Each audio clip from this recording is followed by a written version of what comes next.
नमस्कार. शारदीय नवरात्रीचा आजचा दुसरा दिवस आणि आज आलेले आहेत प्रमुख वक्त्या रंजना पाटील. मी त्यांचं हृदयापासून स्वागत करते. आज माता ब्रह्मचारिणीचा दिवस. ताई, आपल्या मनापासून स्वागत आणि स्वातीताईंना विनंती करते की त्यांनी त्यांचा परिचय करून द्यावा. धन्यवाद. ओम श्री साईनाथाय नमः. आराधना ध्यान समूहाच्या सर्व साधकांना माझा नमस्कार. मी स्वाती चव्हाण गेली 2 वर्षे या समूहात जॉईन झाली आहे. आज या समूहावर येणाऱ्या मान्यवर सौ रंजनाताई सोमनाथ पाटील यांची ओळख करून देण्याची सेवा मला दिल्याबद्दल मी या समूहाची फार आभारी आहे. सौ रंजनाताई कल्याण येथे राहतात. त्यांचे शिक्षण BA पर्यंत झाले असून त्यांनी ज्योतिषशास्त्रात पदवी केली आहे. त्याचबरोबर त्यांनी मनोबोध गीताव्रती परीक्षा पूर्ण करून राजपदावर सखोल अभ्यास करीत आहे. त्यांची आवड प्रवचन सेवा, कीर्तन सेवा. सौ रंजनाताई बेळगाव निवासी परमपूज्य कलावती आईंच्या अनुग्रहित आहे. परमपूज्य कलावती आईंचे अनुभव कथन हे सौ रंजनाताईंच्या मधुर वाणीतून आपल्या समूहास कथन करावे अशी मी नम्र विनंती करते. सुरुवात करू ना? हा, गुरुर्ब्रह्मा गुरुर्विष्णू गुरुर्देवो महेश्वरः गुरु साक्षात् परब्रह्म तस्मै श्री गुरवे नमः. सर्वमंगल मांगल्ये शिवे सर्वार्थ साधिके शरण्ये त्र्यंबके गौरी नारायणी नमोस्तुते.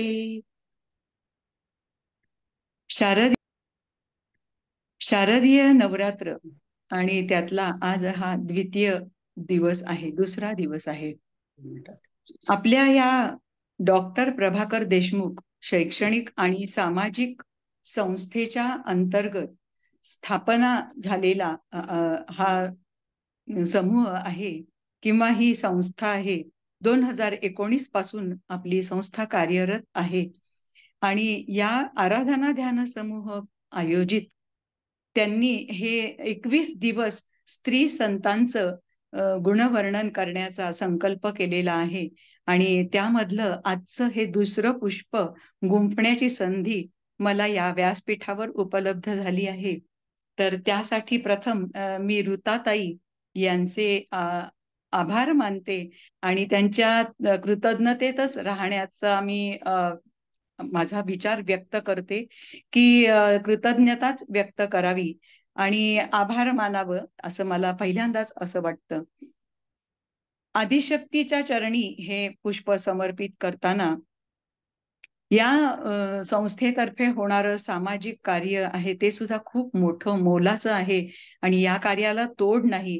अनेक रुग्णांना चांगल्या प्रकारे मार्गदर्शन करून त्यांना शस्त्रक्रिया मुक्त करून त्यांचा आजार बरा करण्यासाठी निशुल्क सेवा आपली संस्था देत आहे. या आपल्या सेवा कार्याला मानाचा मुजरा. आणि या कार्याला तोड नाही. आत्ताच आपण पाहतो तर आत्ताच्या काळामध्ये अशी माणसं फार कमी आहेत आणि ह्या कार्याला खरोखरच आपल्या मनापासून शुभेच्छा देऊन आपला आजचा विषय आहे स्त्री संत. त्यामध्ये बेळगाव निवासी परमपूज्य कलावती देवी यांचं चरित्र थोडक्यात मांडण्याचा मी एक प्रयत्न करते. माझ्या त्या सद्गुरू आहेत. भगवद्गीतेमध्ये भगवान श्रीकृष्ण म्हणतात की यदा यदा हि धर्मस्य ग्लानिर्भवति भारत अभ्युत्थानम अधर्मस्य तदात्मानं सृजाम्यहम्. आणि त्याच्या लागोलाग पुढे येणारा श्लोक आहे परित्राणाय साधूनाम विनाशाय च दुष्कृताम धर्म संस्थापनार्थाय संभवामी युगे युगे. आणि आपण आज कालपासून जो सुरुवात केलेला आहे तो फक्त स्त्री शक्तीचा जागर सुरू केलेला आहे आणि या नवरात्रीमध्ये आदिशक्तीचं तत्व प्रधान असतं. आपला देश हा ह्या सगळ्या संस्कृती, विज्ञान आणि आरोग्य आणि अध्यात्म याची सांगड घालून हे सगळे सण आपल्याकडे सुरू केलेत किंवा घालून दिलेले आहेत, की सगळी सृष्टी चांगल्या प्रकारे नवचैतन्याने साज ल्यालेली असते आणि त्यावेळेला सुरू होतं हे शारदीय नवरात्र आणि आदिशक्तीचा जागर. तसं ह्या भगवंतानी अवतार घ्यायचं म्हटलं आणि अनेक रूपामध्ये त्यांनी अवतार घेतले, कुठे पुरुष रूपात तर कुठे स्त्री रूपामध्ये. आपण महाराष्ट्रामध्ये तर याचं जास्त संतांचं एक पीक आहे. ते आपण म्हणतो की अनेक संत महाराष्ट्रामध्ये लेले आहेत.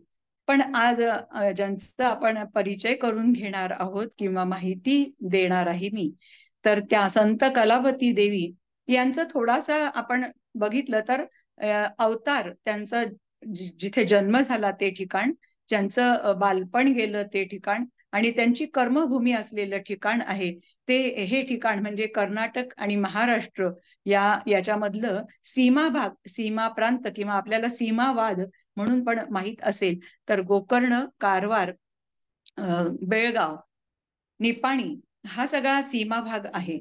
या ठिकाणी कारवार मध्ये एक असे सच्छील आणि सुसंस्कारित आणि सात्विक गुणांनी युक्त असं कल्याणपूरकर यांचं घराणं आणि या घराण्यामध्ये सीतामाई आणि बाबूराव असे दोघे जण उभयता पती पत्नी पुत्रसंतान नाही म्हणून फार प्रयत्न करत होते आणि यांच्या कुळामध्ये एम शिवराम स्वामी म्हणून थोर सत्पुरुष होऊन गेलेले होते आणि त्यांना पुत्रप्राप्तीची अपेक्षा होती बाबूराव आणि सीतामाईंना. पण त्यांनी पुत्रप्राप्तीसाठी काहीतरी व्रतवैकल्य करावं म्हणून सहस्त्रलिंगार्चन केलं आणि त्या सहस्त्रलिंगार्चनाचं सांगता झाली. त्यावेळेला त्यांना दुर्गादेवीनी दृष्टांत दिला आणि दुर्गादेवीनी दृष्टांत देऊन मी तुझ्या वंशात अवतार घेणार आहे असं सांगितलं आणि त्यानंतर मग पुढे त्यांना तसा अनुभव आला आणि त्यांची पुढे लक्षणं दिसू लागली सीतामाईंच्याकडे आणि 1908 मध्ये जगाचा उद्धार करण्यासाठी त्यांच्या पोटी एका कन्येनी जन्म घेतला. खरं तर त्यांना अपेक्षा होती पुत्रप्राप्तीची. त्यांनी आराधना केली होती महादेवाची, दृष्टांत दिला होता देवीनी आणि पोटी जन्माला आली, अवतरली ती कन्या. तर थोडस त्यांना नाराज झाले ते की पुत्राची अपेक्षा होती आणि कन्या झाली. पण तिचे जसे अलौकिक गुण त्यांना दिसायला लागले तसे ती काहीतरी वेगळी मुलगी आहे हे त्यांना नंतर लक्षात आलं आणि त्यामुळे अगदी लहानपणापासूनच तिच्या ह्या सगळ्या असामान्य गोष्टी लक्षात आल्यानंतर मग त्यांनी त्यामध्ये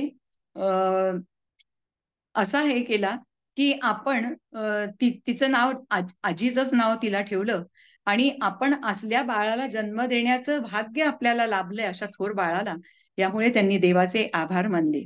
संतांचं चरित्र आपण का ऐकावं तर आपलं जीवन त्याप्रमाणे पुढे उन्नत व्हावं आणि आपल्या मनुष्य जन्माचा उद्धार व्हावा याच्यासाठी संत अवतरतात आणि त्यासाठीच त्यांचं चरित्राचं आपण श्रवण करायचं असतं. एका सुभाषितात वर्णन केले की यथा चित्तम तथा वाचम, यथा वाचोस तथा क्रिया, चित्ते वाची क्रियायामच साधू नामे करूपता. जिथे आचार, विचार आणि उच्चार एकत्रित आपल्याला दिसतात तेव्हा आपल्याला ते संतांचं ठिकाण आहे असं निश्चितपणे आपण ठामपणे म्हणू शकतो. आणि तसं यांच्या बाबतीमध्ये पण झालं. त्यांचं नाव रुक्माबाई ठेवलं पण घरामध्ये सगळे बाळ म्हणून तिला संबोधत होते. अगदी काही प्रसंग एक थोडक्यात पाहायचे तर एखादा प्रसंग पाहिला तर ती मुलगी म्हणजे 6-7 महिन्याची होती. पाठीवर एक असं गळू झालं होतं आणि इतकं झालेलं असताना सुद्धा किरकिर नाही, रडणं नाही, त्याच्याबद्दलचा काही त्रास असा दर्शवला नाही किंवा त्यामुळे आईला त्रास झाला असंही त्यांच्याकडून घडलं नाही. तर आपण म्हणतो षटसंपत्ती घेऊन ते अवतरलेल्या असल्यामुळे शम, दम, उपरती, तितिक्षा, श्रद्धा आणि समाधान. त्यामुळे ती तितिक्षा तिच्याकडे असल्यामुळे एवढ्या 7 महिन्याच्या असताना सुद्धा तो त्रास सहन केला, जरा सुद्धा तक्रार न करता. हे गुण लहानपणापासूनच त्यांच्यात दिसत होते. कारवारला जन्म झाला आणि कारवारहून नंतर मग त्यांचे वडील औषधी दुकान होतं. मग ते गोकर्णाला येऊन स्थायिक झाले आणि गोकर्ण हे तीर्थक्षेत्राचं ठिकाण. घरामध्ये सुसंस्कारांचं बाळकडू पहिल्यापासूनच त्यांना मिळालेलं होतं आणि त्यामुळे ते संस्कार घेत ही मुलगी मोठी होत होती. एकदा एका गोकर्णाच्या दुकानामध्ये गेली. काहीतरी आणायला आईने पाठवलं होतं. त्या दुकानामध्ये गेल्यानंतर तिथे एक शंकराचा फोटो पाहिला आणि त्याला हार घातलेला होता. तर मग तिने विचारलं त्या दुकानदारांना, "तो हार कशासाठी घातला?" त्यांनी सांगितलं, की देवाला खुश करण्यासाठी आणि गिराईकं छान यावीत म्हणून." पण म्हणाल्या, त्यांनी लहान असताना हे सांगितलं, की "तो हार घातलात तुम्ही, पण तो त्याच्या नाकाडोळ्यात गेल्यानंतर तो कसं बघणार आपल्याला आणि आशीर्वाद कसा देणार?" किती मार्मिक त्यांनी त्या लहानपणामध्ये सांगितलं, की हार आपण घालावा तर तो घसघशीत असावा आणि तो घालताना देठ वरच्या बाजूला, फुलांची कोमल बाजू खालच्या बाजूला असावी, म्हणजे नम्रता देवाला आवडते. आणि मग तो हार असा जर घातला, तर तो खुश होईल आणि आशीर्वाद देईल. हे सगळं तुला कोणी सांगितलं? तर माझ्या बाबांनी सांगितलं आणि मी कीर्तनात ऐकलं, असं सांगितलं. आणि मग इतकं सगळं सांगितलं, आपल्याला ज्ञान दिलं, म्हणून त्यांनी एक बिस्किटचा पुडा पुढे केला. तर तो "मी हे घेऊ शकत नाही" म्हणाली. तर का? तर माझ्या अण्णांना कुणाकडून फुकट काही घेतलेलं आवडत नाही, असं पण सांगून विनम्रपणे त्यालाही नकार दिला. अशा प्रकारचे संस्कार, अशा अशा प्रकारचं आचरण त्यांचं आणि त्याप्रमाणे त्यांचं बालपण म्हणजे गोकर्णामध्ये कीर्तन, प्रवचन आणि पूर्णानंद स्वामींचा सहवास त्यांना लाभला. चरित्र त्यांचं खूप मोठं आहे आणि प्रपंच आणि परमार्थ आणि अध्यात्माची वाटचाल, परमार्थाची वाटचाल करताना प्रत्येकाला पावलोपावली मार्गदर्शक असं आहे. वयाच्या 8व्या वर्षापासून वयाच्या 60व्या वर्षापर्यंत आपल्याला कायम उपयोगी पडेल असं हे त्यांचं चरित्र आहे. पण अ, त्यांचं बालपण वयाच्या 7 वर्षापासून 14 वर्षापर्यंत गोकर्णामध्ये गेलं. सत्पुरुषांचा सहवास आणि हे सगळे संस्कार 14 वर्षाच्या वयामध्ये विवाह झाला आणि विवाह झाल्या तो सुद्धा एका पोस्ट कार्डावरती एका त्यांच्या वडिलांच्या मित्रांकडून त्यांचा विवाह जमला आणि नंतर मग 4 वर्ष त्यांनी आदर्श संसार केला. तो संसार करत असताना त्यांच्यावर अचानक वैधव्याची कुऱ्हाड कोसळली. इतकं दुःख, की मोठा मुलगा 2-2.5 वर्षाचा होता आणि लहान मुलगा आता जन्माला यायचाय. 8 महिन्याच्या गरोदर आहेत आणि त्याच वेळेला यजमान वारले. एवढा मोठा दुर्धर प्रसंग आणि आता जगणं उपयोग नाही जगून, असं म्हणून त्यांनी आपलं आयुष्य संपवण्याचा विचार केला होता. पण मग ते सुद्धा तिथे एक साधू अचानक प्रगट झाले आणि त्यांनी सांगितलं, "जीव देण्यासाठी तुझा जन्म नाही, तर जीव देणाऱ्यांना वाचविण्यासाठी तुझा जन्म आहे." असं सांगितलं आणि त्या साधू पुरुषांचं दर्शन झाल्यानंतर मनाचं एक वेगळंच काहीतरी समाधानाचा अनुभव त्यांना आला आणि त्यांनी तो विचार रहित केला. पुन्हा गेल्या 2 महिन्यानंतर दुसऱ्या पुत्राचा जन्म झाला आणि ह्या मुलाला 2-2.25 महिने झाल्यानंतर मोठा मुलगा 2.5 पावणे 3 वर्षाचा आणि हा 2-2.25 महिन्याचा या दोन्ही बालकांना सोडून एक दिवस त्यांना फार बेचैन अशी स्थिती झाली. सद्गुरूंच्या सेवेसाठी आपण जावं असं त्यांना वाटायला लागलं. प्रचंड तळमळ मनामध्ये तीव्रता निर्माण झाली आणि नेसलेल्या वस्त्रानिशी घरातून बाहेर पडल्या आणि त्या थेट हुबळीला गेल्या. जवळ एक पैसाही नाही आणि अंगावरचा पदर दुधाने भिजत होता, तान्हवाळ होतं. लोकं अनेक प्रश्न विचारत होते, पण त्यांच्या प्रश्नाला काहीतरी मूकपणे उत्तर देत होत्या. फारसं बोलत नव्हत्या आणि हुबळीच्या मठात पोहोचल्या. सिद्धारूढ स्वामी यांच्या मठात पोहोचल्या आणि त्यांच्याकडे नंतर मग त्यांच्या आज्ञेनुसार तिथे 6 महिने त्यांनी सेवा केली. ती सेवा करत असताना सुद्धा त्यांचा किती खडतर प्रवास होता. ही एक साडी 3 महिने त्यांनी वापरली, पण कधी कुठे तक्रार नाही, काही नाही. तिथे भोजनशाळेमध्ये 8-8 दिवस सुद्धा जायचं नाही. तळ्याच्या पाण्यावरती राहायचं आणि आपली सेवा मात्र उत्कृष्ट करायची, असा त्यांचा हा खडतर प्रवास होता. ती साडी अर्धी धुवायची, वाळवायची, मग उरलेला ती नेसून उरलेला अर्धा भाग धुवून वाळवायचा. अशा प्रकारे त्यांनी 3 महिने काढले, पण याची वाच्यता कुठेही केली नाही. वास्तविक त्यांचं सासर श्रीमंत, माहेर श्रीमंत.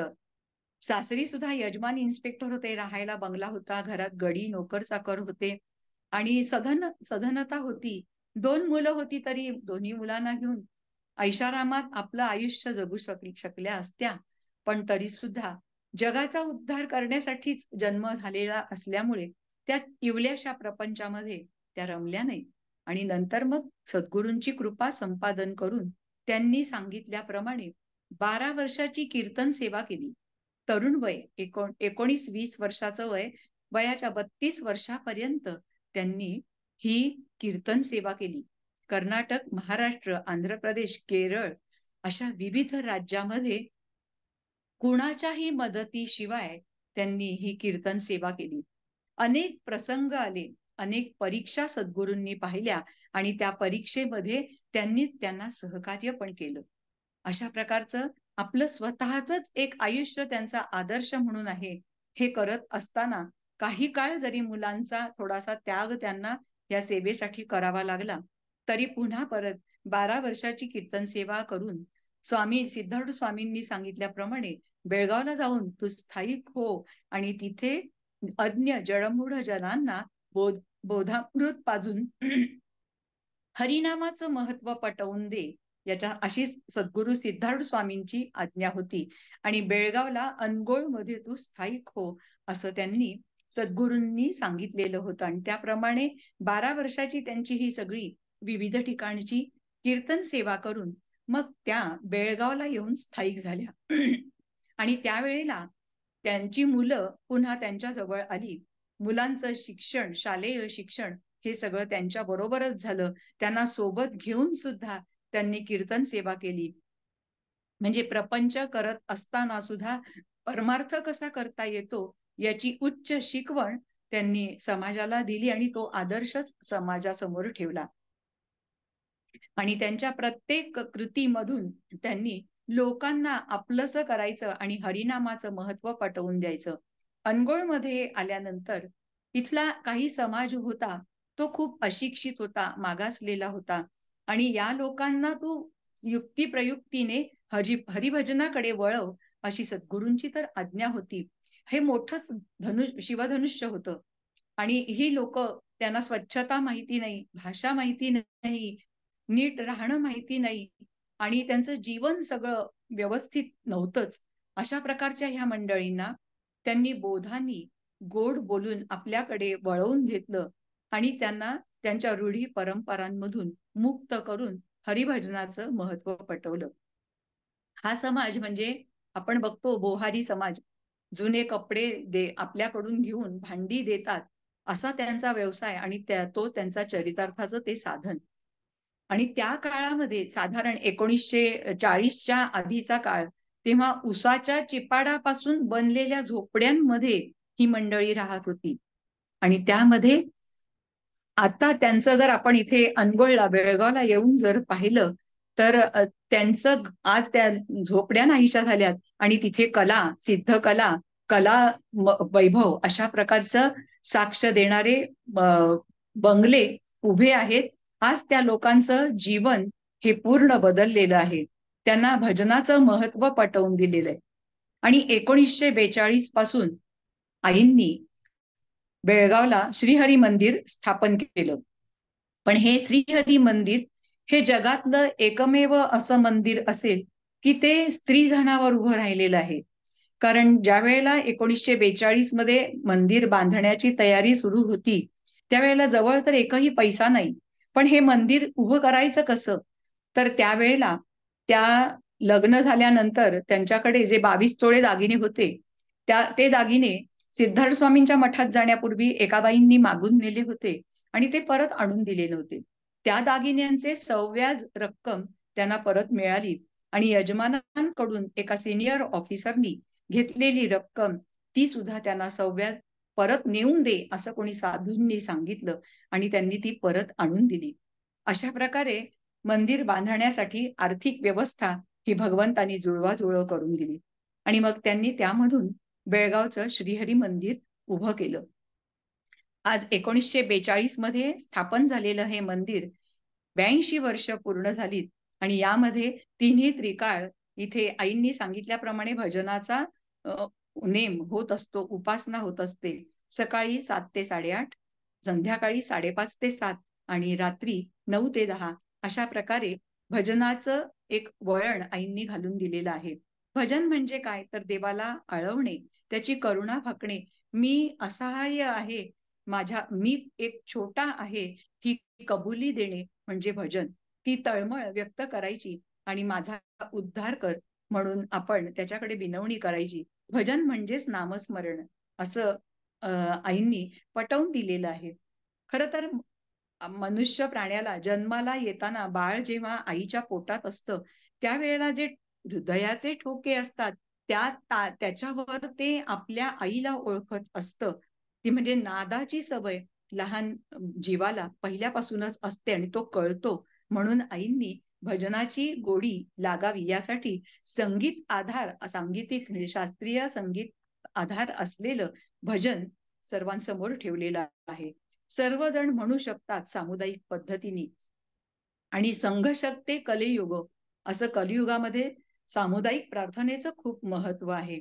प्रत्येक काळामध्ये प्रत्येक गोष्टीला महत्व आहे. कृतयुगामध्ये ध्यान, त्रेतायुगामध्ये यज्ञ, द्वापार युगामध्ये अर्चन आणि कलियुगामध्ये नामस्मरण, हरिनाम याला खूप महत्व आहे आणि त्या योगे करून देवाला आपलासा करता येतोय. म्हणून आईंनी ही पद्धत घालून दिलेली आहे आणि माणूस पटकन रमतो. त्रिविध तापांनी गांजलेला माणूस इथे जर आला आईंच्या मंदिरात तर मन शांत झाल्याचा अनुभव तो प्रत्यक्ष घेत असतो. आणि याच काळामध्ये असा पण एक दुर्धर प्रसंग सर्वांनीच अनुभवला की 2 सप्टेंबर 1976 साली त्यांचा दुसरा मुलगा हा हृदयविकाराने अचानक निवर्तला आणि त्यानंतर लोकांना वाटलं होतं की आता यांच्याकडून जो आपल्याला बोध मिळतो, जे मार्गदर्शन मिळतं ते मिळणार नाही, कारण त्यांनाच पुत्रशोक झालेला आहे. पण ह्या पुत्रशोकामधून सुद्धा, कारण त्यांची स्थिती त्याच्या पलीकडे गेलेली होती आणि त्यांनी त्यावेळेला आपला मुलगा गेल्यानंतर आपल्या सहवासात येणारी मंडळी अश्रू ढाळतायत म्हणून त्यांनी 9 दिवस जन्म मरणाचं रहाट गाडगं याच्यावरती प्रवचन केली आणि या गौड बंगालातून आपल्याला सुटलं पाहिजे. सुख आणि दुःख हे आपण याच्या पलीकडे आपल्याला जाता आलं पाहिजे. आपण जर बाप मेल्याचं दुःख आपल्याला होतंय तर मुलगा झाल्याचा आनंद आपण कसा साजरा करणार? असं तर दोन्ही गोष्टी आपल्याला ह्या जीवनामध्ये अनुभवाव्या लागतात आणि त्यासाठी आपण या परमेश्वराच्या ह्या गौड बंगालामध्ये न अडकता जे उगवलंय ते मावळणार आहे, जे जन्माला आलंय ते कधीतरी नाश पावणार आहे, हा सृष्टीचा नियमच आहे, हे पटवून देण्यासाठी त्यांनी सतत प्रवचन केली. म्हणजे एकीकडे मुलाची चिता स्मशानात जळते आणि त्याच पुत्राची माता तिथेच मंदिरामध्ये बसून लोकांना बोधामृत पान करवते. म्हणजे ही सुखदुःखाच्या पलीकडची स्थिती मला कृष्णाने तिथपर्यंत नेऊन ठेवलेलं आहे. अशा प्रकारे त्यांनी लोकांना उपदेश केला. मग केवळ बेळगाव आणि कर्नाटक इतकंच त्यांचं कार्य राहिलं नाही, तर भारतामध्ये अनेक राज्यांमध्ये ही उपासना चालते. बराच तरुण वर्ग या ठिकाणी येतो आणि लहान मुलं, मोठी माणसं ही सुद्धा या उपासनेमध्ये अगदी रंगून जातात आणि तिथे बेळगावला आईंच्या मंदिरामध्ये फक्त हरिनामाला महत्व आहे आणि त्यामुळे शिस्त, स्वच्छता, शांतता आणि वेळेचं महत्व हे आपल्याला पाहायला मिळेल. जगातलं एकमेव मंदिर स्त्रीधनावर उभं राहिलेलं आणि आईंच्या मंदिरात बेळगाव हे मुख्य ठिकाण आहे. पण ते किंवा इतरत्र पण आईंची जी इमारत आहे, जी मंदिर आहेत, त्याला परमार्थ निकेतन असं नाव दिलेलं आहे आईंनी. त्या ठिकाणी कुठेही पावती फाडा, अमुक ठिकाणी दानपेटी ठेवली असं आपल्याला कुठेही दिसणार नाही. त्यावरच जरी हे कार्य होत असलं तरी कुणालाही अमुक ठिकाणी इतकी रक्कम, इतके पैसे असं काहीही न सांगता फक्त देवाचं नाव घ्या आणि आपलं समाधान आहे हरवलेलं, तो आनंद आपण मिळवण्याचा प्रयत्न केला पाहिजे, असं आपल्याला याच्यामध्ये त्यांनी सांगितलेलं आहे आणि त्यांनी सुचवलेलं आहे. आपण आता या नवरात्रीमध्ये हा जागर स्त्री शक्तीचा केलाय. परमेश्वराच्या या मंडळामध्ये तर प्रत्येक गोष्ट स्त्रियांकडेच सोपवलेली आहे. धनप्राप्तीसाठी आपण लक्ष्मीची पूजा करतो. विद्येसाठी सरस्वतीची आराधना करतो. पातिव्रत्य आणि विवाह याच्यासाठी पार्वतीकडे आपण विनवणी करतो. सर्व मंगल व्हावं म्हणून मंगळागौरीची पूजा केली जाते. अन्न समृद्धीसाठी गौरी आणि अन्नपूर्णा अशी आपल्याला प्रार्थना करावी लागते. आणि संकट आलं असेल तर मग लढण्यासाठी दुर्गा किंवा काली माता यांचं आपल्याला स्मरण करावं लागतं. आज आपण या दुसरं पुष्प इथे गुंफलेलं आहे आणि तो प्रयत्न केला अल्पसा, तर त्यामध्ये दुर्गादेवीचाच हा अवतार आहे आणि त्यांनी खूप मोठं कार्य केलं. आज महाराष्ट्रात, कर्नाटकामध्ये, गुजरातमध्ये काही ठिकाणी चालतं, मध्य प्रदेशमध्ये काही ठिकाणी आहे.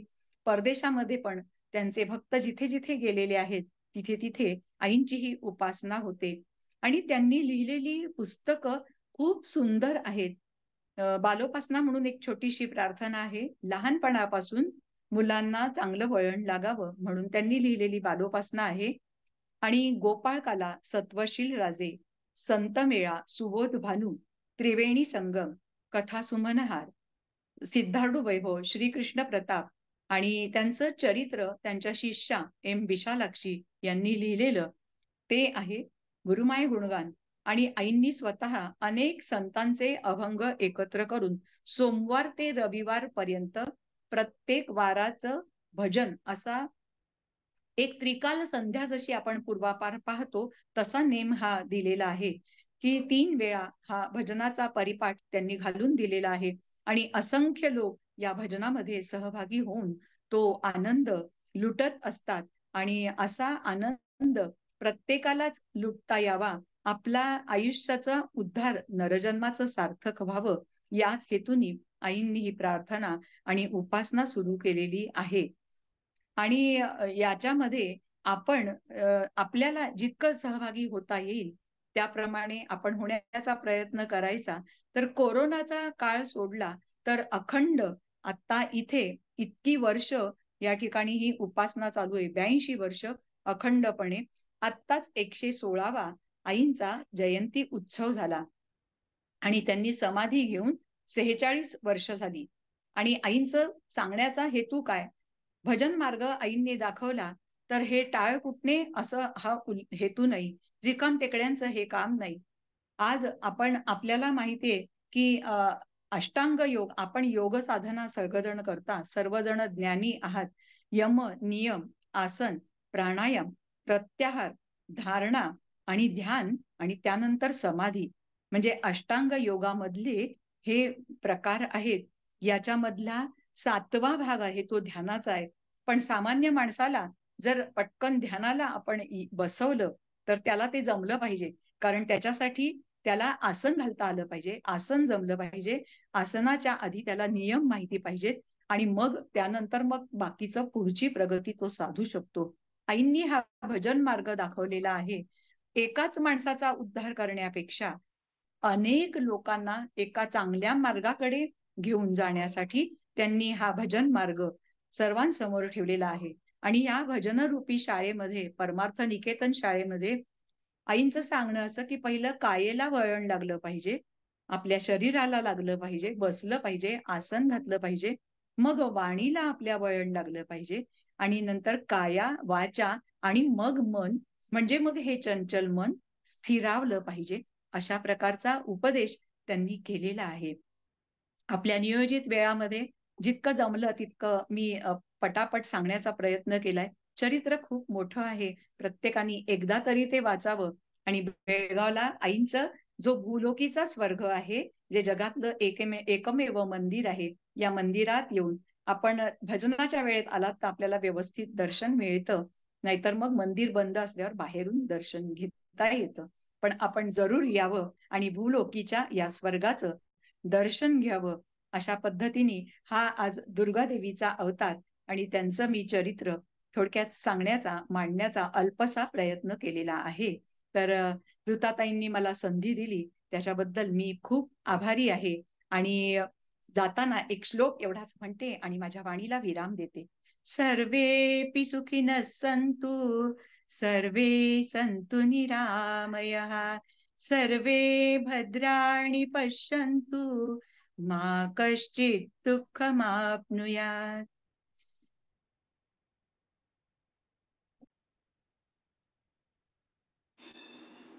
खूप छान बोललात ताई. आपण अगदी उभं होतं, कुठेही शब्दांना शब्दांचं ओझं नव्हतं आणि सगळे आम्ही रंगून गेलो होतो. असं वाटत होतं आपण थांबूच नाही. अगदी ओघवत्या वाणीत आपण सगळ्यांपर्यंत पोचलात.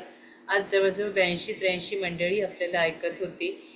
अं, पुन्हा या, आपलं पुन्हा पुन्हा स्वागत आहे. मी सुजाताताईंना विनंती करते की त्यांनी आभार प्रदर्शन करावं आणि नंतर आपण ध्यान घेऊया. हा. जय श्री कृष्ण. धन्यवाद ऋताताई. आज तुम्ही रंजनाताईंना बोलवून कलावती आईंबद्दलचे जे अमूल्य विचार आहेत ते आम्हाला ऐकण्याचा लाभ मिळाला तुम्ही त्यांना इकडे बोलवल्यामुळे. आई केवळ 7 महिन्यांच्या असतानाच त्यांनी चमत्कार म्हणजे त्यांचे जे खूप त्यांचे जे चमत्कार आहेत ते लोकांना म्हणजे त्यांच्या आई वडिलांना दिसायला सुरुवात झालेली.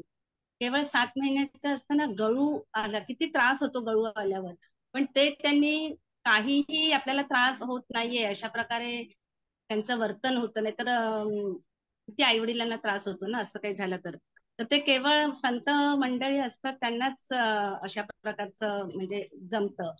आणि आईने परत 32व्या वर्षापर्यंत 19व्या वर्षापासून सुरुवात करून 32व्या वर्षापर्यंत अनेक राज्यात जाऊन कीर्तन भक्ती आणि भजनाचा जो प्रसार केला आणि लोकांना सद्मार्गाला लावलं.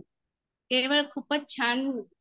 आई मी कलावती आईंची स्वतः हे दीक्षा घेतलेली आहे आणि मी बेळगावला सुद्धा जाऊन आली आहे. त्यामुळे तुम्ही आता जे काही सांगितलं ते सगळं मला हरिमंदिर डोळ्यासमोर उभं राहिलं आणि खूप आनंद झाला. आणि असंच अनेकांनी म्हणजे तुम्ही सर्वांनीच हरिमंदिराला बेळगावच्या भेट द्यावी. आणि आपल्या मुंबईत सुद्धा ठिकठिकाणी हरिमंदिर आहेत. तर बेळगावला नाही जमलं तर तेथील हरिमंदिरांना जरी भेट दिली तरी तो जो एक तिकडचा आनंद जो मिळतो रंजनाताईंनी सांगितल्याप्रमाणे तर तो खरोखरच खूपच सुंदर आहे. तिथून उठूच नाही असं वाटतं. एकदम शांती वाटते मनाला. तर रंजनाताई तुम्ही आलात आणि आपले अनमोल विचार आम्हाला आध्यात्मिक मार्गावर प्रगती करण्यास जे सांगितले ते आम्हाला खूप मार्गदर्शक आहेत. नामस्मरणाचा जो हे केलं तुम्ही मार्गदर्शन केलं तेही आजच्या काळात कलियुगाला अगदी साजेसं आहे. आपल्या मधाळ आणि रसाळ वाणी संपूच नाही असं आम्हाला वाटत होतं. आणि तुम्ही नेहमी येत राहा आणि आम्हाला मार्गदर्शन करत राहा अशी मी तुम्हाला आराधना समूहाच्या मदतीने विनंती करते. ऋताताई तुम्ही मला इथे बोलण्याचं जे संधी दिली त्याच्यामुळे मी तुमचेही आभार मानते. आणि ताई तुम्ही अशाच परत परत या आणि आम्हाला ज्ञान मार्गात पुढे पुढे नेण्यास मदत करा. धन्यवाद ताई. धन्यवाद सुजाताताई. आपण आता एक 20 मिनटं ध्यान करूया आणि त्याच्यानंतर आपला संवाद ताईंशी होईल. कृपया हँड रेजची जी बटन आहे ना ती प्रेस कराल तुम्ही. ताईंशी जर बोलायचं असेल म्हणजे आम्हाला समजतं की आपल्याला ताईंशी संवाद साधायचा आहे. तर रेज हँड असं लिहिलेलं असतं ती बटन. Thank you masters. मी सगळ्यांना विनंती करते की आपले चष्मे अगदी हळुवारपणे असे बाहेर काढून ठेवावे आणि आपली पाठ सरळ ठेवावी. जसं आपल्याला बसावंसं वाटत असेल तसं बसावं. हात एकमेकांमध्ये गुंफलेले. एकदम शांत व्हा मास्टर्स. आपले ऑडिओ बंद करून घ्या.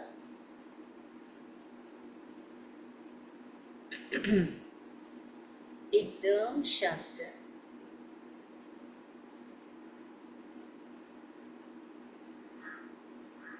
सर्वप्रथम मी आपलं सगळ्यांचं स्वागत करते आणि आजच्या ध्यानाच्या एका अद्भुत यात्रेत आपण जाणार आहोत. आपल्या आईवडिलांना दंडवत प्रणाम, आपल्या गुरूंना दंडवत प्रणाम,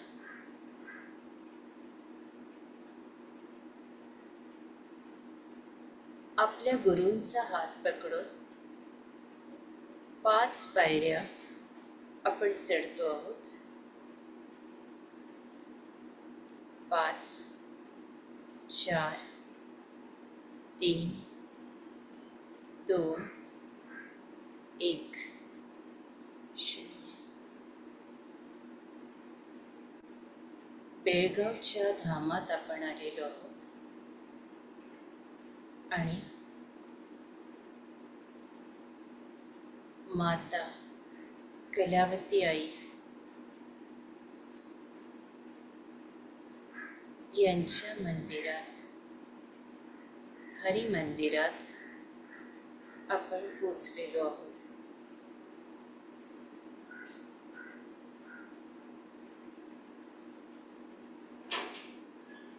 मधोमध संत कलावती आई आणि संपूर्ण देवी तत्व आहे.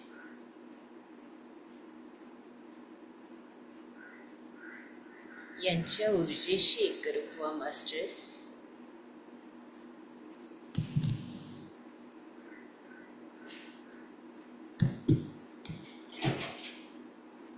यांची संपूर्ण ऊर्जा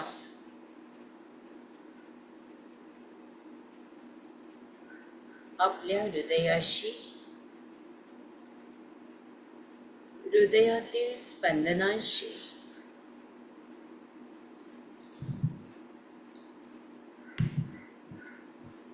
आपल्या प्रत्येक श्वासाशी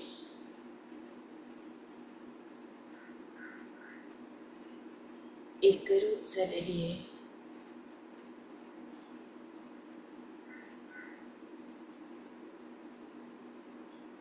एकदम शांत.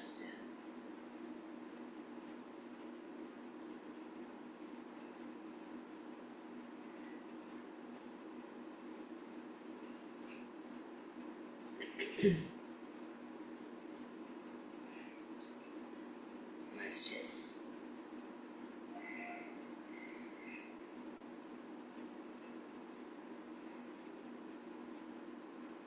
प्रत्येक श्वास हा हरिनामाचा श्वास आहे.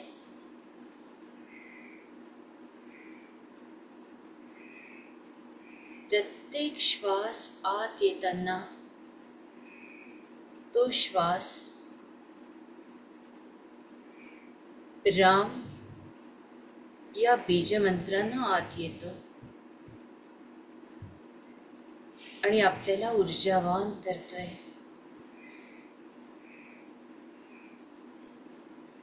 प्रत्येक श्वास राम राम राम राम राम राम राम राम राम राम राम राम राम राम. या क्षणी आपलं संपूर्ण शरीर हे ऊर्जावान झालेलं आहे.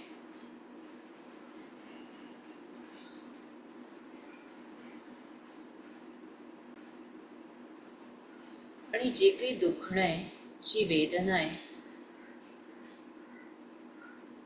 ती हरी म्हणजे हरण करणारा, हरी या नामस्मरणानं, या बीज मंत्रानं निघून गेलेली आहे. हरी हरी हरी हरी हरी हरी हरी हरी हरि हरि हरि।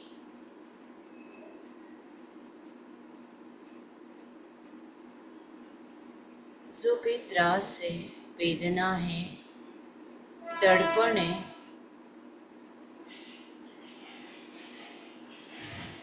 हे सगळं निघून गेलंय आणि आपण ऊर्जावान होत चालला आहात. आपले शरीर हे ओंकारमय होतंय.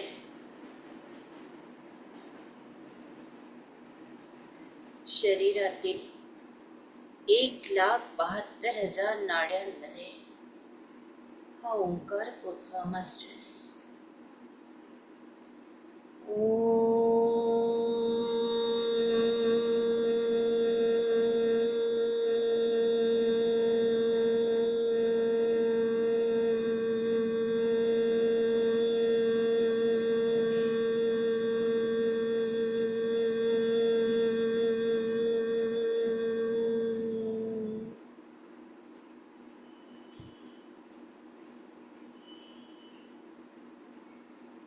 आपल्या शरीरात प्रचंड मोठ्या प्रमाणात हिलिंग होते.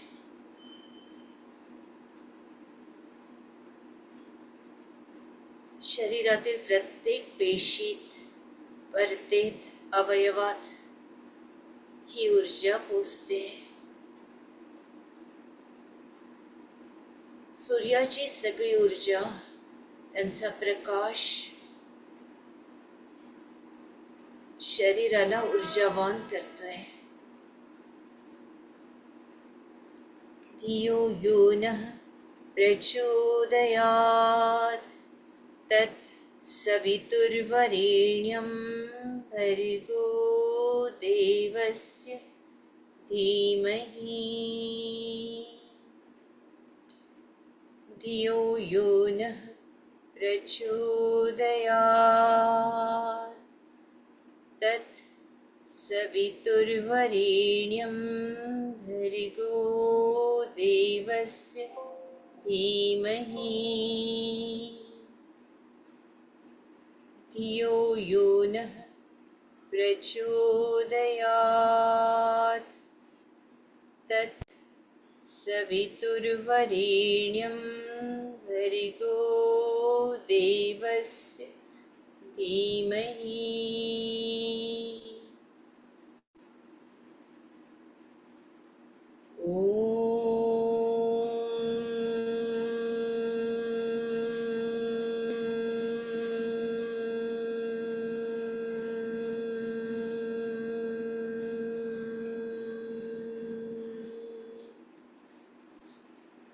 नमः शिवाय.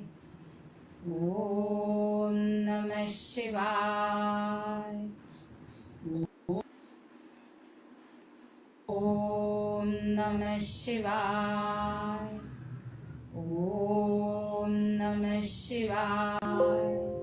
श्री सद्गुरुनाथ महाराज की जय. प्रारंभी विनंती करू गणपती, विद्यादया सागरा. अज्ञानत्वहरो निबुद्धिमति दे, आराध्य मोरेश्वरा. चिंता क्लेश दरिद्र दुःख अवघे, देशांतरा पाठवी. हेरंबा गणनायका गजमुखा, भक्तान बहुतोषवी. नेत्री दोन हिरे प्रकाश पसरे, अत्यंत ते साजिरे. माथा शेंदूर पाझरे वरिवरे, दुर्वांकुरांचे तुरे. माझे चित्तविरे मनोरथ पुरे, देखो निचिंता हरे गोसावी सुत वासुदेव कविरे त्या मोरयाला स्मरे ओम पूर्णमद पूर्णमिदं पूर्णात् पूर्णमुदच्यते पूर्णस्य पूर्णमादाय पूर्णमेवावशिष्यते ओम शांति शांति शांति गुरुर्ब्रह्मा गुरुर्विष्णु गुरुर्देवो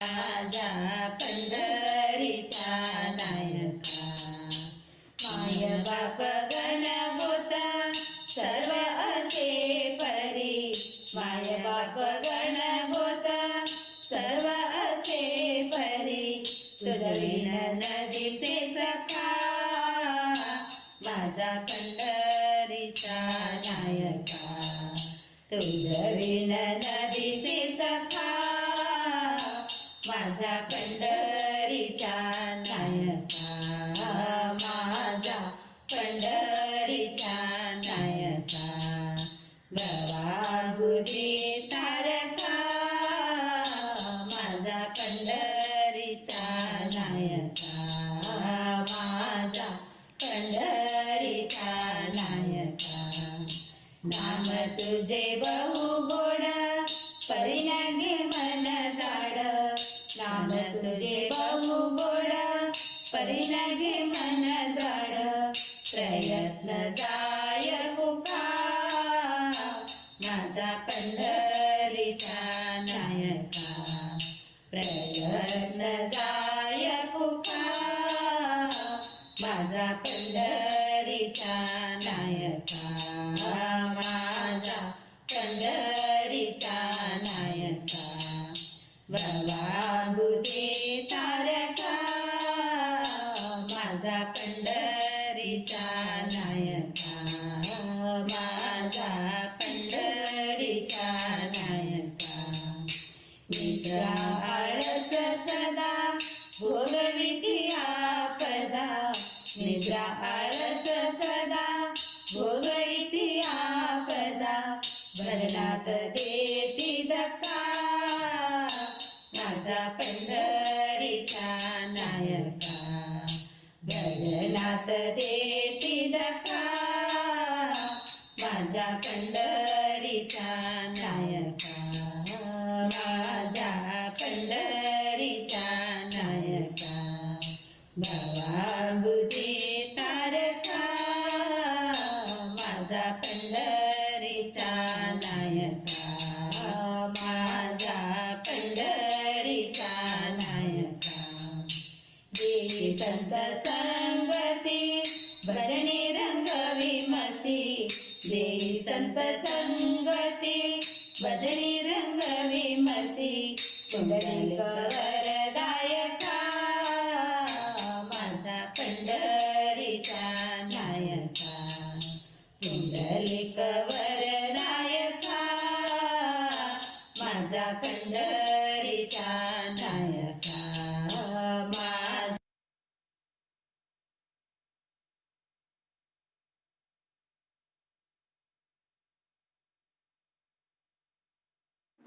मास्टर्स, ही संपूर्ण ऊर्जा आपल्या शरीरात स्थिर होऊ द्या. आपल्या हृदयात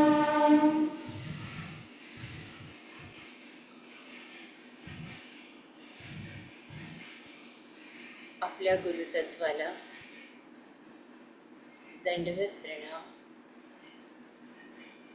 ज्यांना आपण आवाहन केलं होतं त्या संत कलावती आई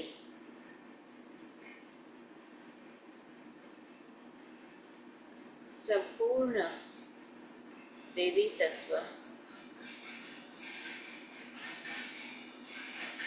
या सगळ्यांना या समूहाच्या वतीनं दंडवत प्रणाम.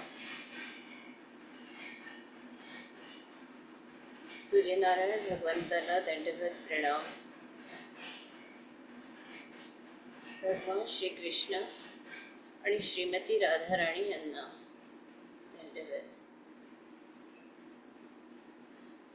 जे जे महात्मे आज ध्यानात येऊन गेलेत त्या सगळ्यांना कोटी कोटी दंडवत प्रणाम.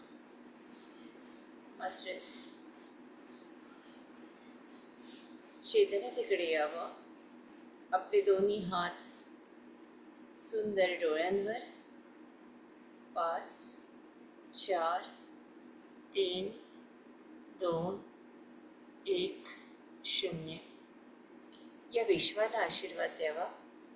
या विश्वात सगळे शेतकरी, शेतमजूर, कामगार, कारागीर, सैनिक, इथल्या स्त्रिया, मुली, गाई, वस्त्र, पशुपक्षी, धरणी माता सगळे आनंदित आहेत. सगळ्यांचं कल्याण होत आहे. आम्ही सगळे आनंदित आहोत, सुरक्षित आहोत. कल्याणमस्तु, कल्याणमस्तु, कल्याणमस्तु. तथास्तु, तथास्तु, तथास्तु. आपलं सगळ्यांचं स्वागत. इथल्या सगळे नारायण आणि नारायणी तत्वाला माझे प्रणाम. आपल्याला जर बोलायचं असेल तर कृपया हँडरेसची बटन प्रेस करावी. रोहिणीताई बघा.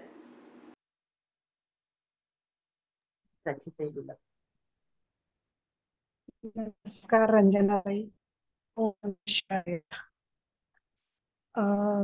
आज तुम्ही तुमच्या मधा आणि ओघवत्या वाणीने आईंबद्दल जे काही वर्णन केलं, आईची जी काही गोष्ट सगळं सांगितलं, खूप वंदनीय आणि पूजनीय आहेत. आई माझी आईंची ओळख लग्नानंतर झाली. म्हणजे मी विदर्भातली असल्यामुळे गजानन महाराज माझे आराध्य दैवत होतं. नंतर लग्नानंतर इकडे आल्यावरती कलावती देवी कळल्या, अकोल्यातून मुंबईत आल्यावर. आणि माझे सासरे खूप आई भक्त प्रचंड. म्हणजे आज मला त्यांची तुम्ही आठवण करून दिली. आईंनी स्वतःच्या हाताने दिलेल्या पादुका आमच्या देवाऱ्यात आहेत. आणि सिद्धारूढांचा फोटो, आईंचा फोटो आहे, दोघांचे फोटो आहेत. नवरात्रात माझ्याकडून आईंची आरती मी म्हणतेच, देवीची नवरात्र असतं घरी. इतकं मला सगळं जुनं तुम्ही सगळं ते असं आठवण आणि म्हणजे मला एकदम भरून आलं. तुम्ही सगळं सांगत होतात. आईंचं चरित्र माझं वाचून झालंय 2दा. माझ्या मनसूबाई पण खूप आईमय आहेत. घरातच आई आहेत पूर्ण. आणि खूप छान वाटलं त्यामुळे एकदम. सासरे गेले तेव्हा त्यांच्या गळ्यात जे लॉकेट होतं आईंचं, ते गेल्या जसं त्यांचा प्राण सुटला तसं ते फुटलं आणि त्याची विभूती झाली. म्हणजे त्यांचं ते सुरक्षा कवच एक प्रकारचं ते गेलं. असं असं सगळं ते मला खूप आठवण आली आणि म्हणून असं वाटलं सांगावं. आणि तुम्ही तर खूप सुंदरच वर्णन केलं आहे आणि परत जुन्या आठवणींना उजाळा दिला. खूप छान वाटलं. धन्यवाद, धन्यवाद, खूप खूप धन्यवाद. सुजाताताई बोला. नमस्कार ताई, रंजना ताई. तुम्ही एवढं सगळं आज आईंबद्दल सांगितलं तर मला जुने दिवस आठवले. मी पण हरिमंदिरात रेग्युलर जात होते भजनाला आणि माझ्या मुलांनाही बालोपासनेला नेत होते. माझ्याकडे अजूनही बालोपासना, नित्योपासना आहे आणि आईंचा फोटो पण आहे माझ्याकडे. तर मला खूप आठवण आली त्या सर्व जुन्या दिवसांची. आणि आईंचं चरित्र मीही वाचलेलं आहे आणि त्याच्यातून काय काय बारीक सारीक गोष्टी पण शिकलेल्या आहेत ज्या मला येत नव्हत्या. म्हणजे चपात्या लाटण्यापासून ज्या आईने ह्याच्यात सांगितलेलं आहे आपल्या चरित्रामध्ये, काय काळजी घ्यायला पाहिजे, हात धुवायला पाहिजे, फडके स्वच्छ बाजूला ठेवलं पाहिजे, जे चपात्या ठेवायला आपण भांडं घेणार ते पुसून घेतलं पाहिजे. अशा बारीक सारीक गोष्टी आईने खूप शिकवल्यात महिलांना. तर ते सगळं आठवलं आणि खूप छान, खूप आनंद झाला मला आज तुम्ही आलात आणि आईंबद्दल बोललात त्या. धन्यवाद ताई. राधिकाताई.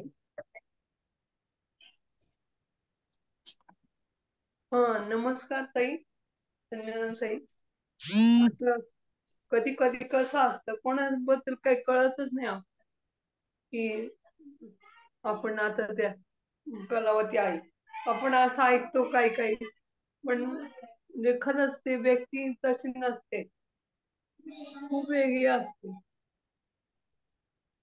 आणि अं, खूप माहिती छान सांगितली ताई तुम्ही. धन्यवाद धन्यवाद. आणि एक विचारायचं होतं, किती सालच्या होत्या त्या? जन्म झाला किती साली जन्म त्यांचा झाला? 1908 मधला जन्म आणि 1978 मध्ये त्यांनी समाधी घेतली.